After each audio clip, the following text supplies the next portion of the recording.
In terms of a series, I would have to say the first, what would be first hour or first half hour would be linear, because I do the first one and then I do the second and do the third, but only a little bit on each one.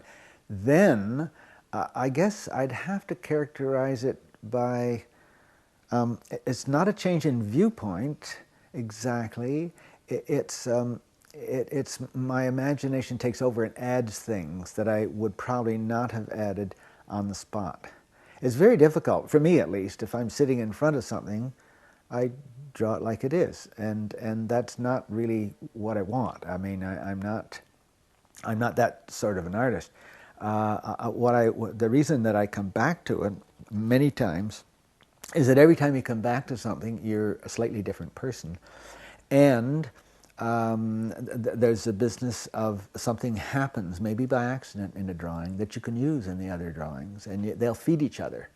As long as you keep the series open, they can feed each other. So it can't be linear, because then you'd finish the first and then finish the second and finish the third. I sometimes number the drawings just to keep track of which drawing is which. But number 3 might have been finished first, and number 8 might have been, say, the very first, and number 10 might have been the last one. I number them in the middle of working on them, or sometimes often when I'm right in front of the object.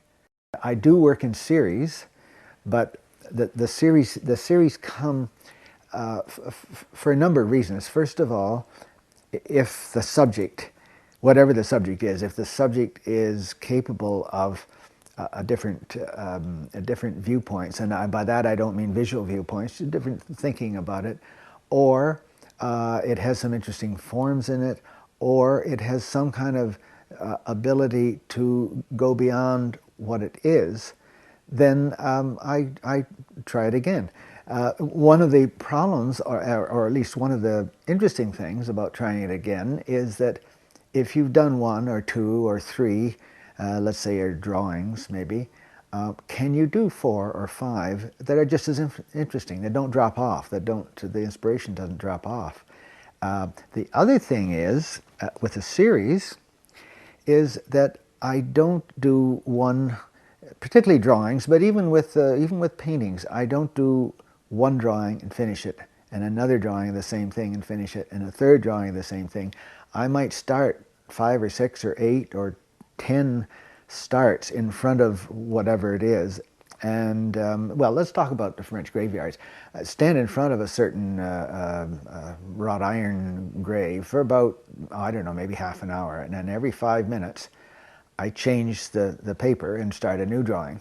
Then I take it back with me, put it up on a board where I can look at it, and come back to it, maybe over a period of 6 months, particularly if it's a complicated drawing. But if I find something good in drawing number 3, I can use it in drawing number 1. And if drawing number 2 has something good, I can use it in drawing number 6.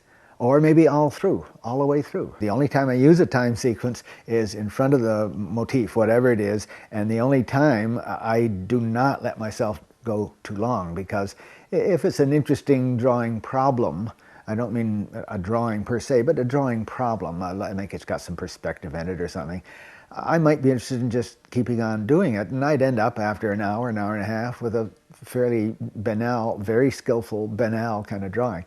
I like to stop it and start another one before I've figured out what they're all about. If I sit in front of it, I just render what's there and it doesn't grow. And I think everything should grow. I mean, every work of art grows, a story grows.